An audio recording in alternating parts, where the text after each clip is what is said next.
কেন বউ চলে গেছে কেন? এই সমস্যা দেখা? মানে না আসছিল ওই সমস্যা দেখেই, কিন্তু পরে আবার ওই কি কি হয়েছে পরে? পরে মানে বিভিন্ন ভুল বোঝা। খাওয়া দাওয়া করছেন কি দিয়া?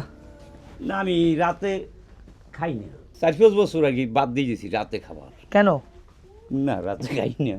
কেন খান না বলেন? কারণ তো থাকে সব কিছু। কি টাকার সমস্যা এই জন্য?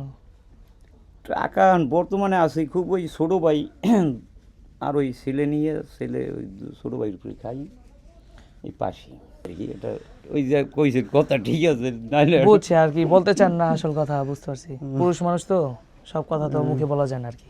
সকালে কি খেয়েছিলেন? সকাল খেয়েছি ভাত, দুপুরও ভাত, আলু ভর্তা দিই। ভাইয়ের বাসায় খান না? হ্যাঁ এই কি সমস্যা হইলে একটা পুরুষ মানুষ রাতে খাওয়া বাদ দিয়ে দিছে, ঠিক আছে? হ্যাঁ রাত 2 বেলা খাই। বুঝছি, বাইরে- যাতে আর কি কম খরচে চলা যায় আর কি। 3-4 বছর আপনার 3-4 বছর থেকে দুই চোখেই দেখেন না? না তো চলাফেরা করেন কেমনে? এটা আবার আমাকে লাঠি আছে। সে কিন্তু চোখে দেখে না, কিন্তু সে কর্নার ফিল করে, আশেপাশটা সে অনুভব করে যে কিরকম কি। এই যে এই ব্লাইন্ড স্টিক দিয়ে আর কি। এই লাঠি, হ্যাঁ ব্লাইন্ড, এই সাদা। এটা রাখেন, এটা রাখেন। আলহামদুলিল্লাহ। খাই নেন কিছু। একটুই দেন এই নাম্বারটা। আমার নাম্বার? ওকে, আমার নাম্বার দিচ্ছি, আপনি বুঝলি আপনারা যোগাযোগ করেন, ইনশাল্লাহ। যা লাগে আমি দেখবো। 0 কেমনে? আমার নাম্বার কিন্তু কল দিতে পারছে সে। আর কি কতটা ট্যালেন্টেড লোক। তো ভাইয়া হ্যাঁ ইনশাল্লাহ। ইনশাল্লাহ দেখা কষ্ট হবে। এখন একটু, না, আমি কষ্ট দিও না। আমার বউ নাই, একটু যে চা ব্যবস্থা হ্যাঁ বলছেন এটাই। ছেলের মায়ের চলে গেছে পুরুষ 5 মানুষের বছর, সমস্যা নেই, হ্যাঁ? 5 বছরে চলে গেছে।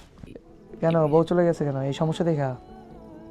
মানে না আসছিল ওই সমস্যা দেখেই, কিন্তু পরে আবার ওই কি কি হয়েছে পরে? পরে মানে বিভিন্ন ভুল বোঝা।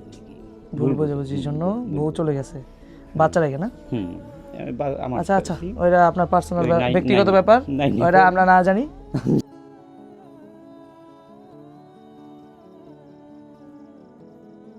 অবশ্যই এই যে আসেন এইটাও আল্লাহ পাকের যে আইবেন, আমি তো কল্পনা করিনি। এই যে আল্লাহ পাঠাইছে, ঠিক আছে, আল্লাহ হাফেজ। আচ্ছা, বিশ্বস্ত একটা সঙ্গী না থাকলে জীবনে আগানো সম্ভব না। তার যদি স্ত্রী থাকতো, তার কিন্তু এরকম একটা অবস্থা থাকতো না, সে আর একটু ভালোভাবে চলতে পারতো। মানুষের আন্তরিকতা হচ্ছে একটা বড় বিষয়। যেমন সে এই চোখে দেখে না, কিন্তু সে আমাকে চা অফার করছে। তার ঘরে স্ত্রী নেই, তার স্ত্রী চলে গেছে 5 বছর আগে তাকে ছেড়ে। এই শারীরিক সমস্যার জন্য তার স্ত্রী চলে গেছে। কি একটা অবস্থা জীবনে।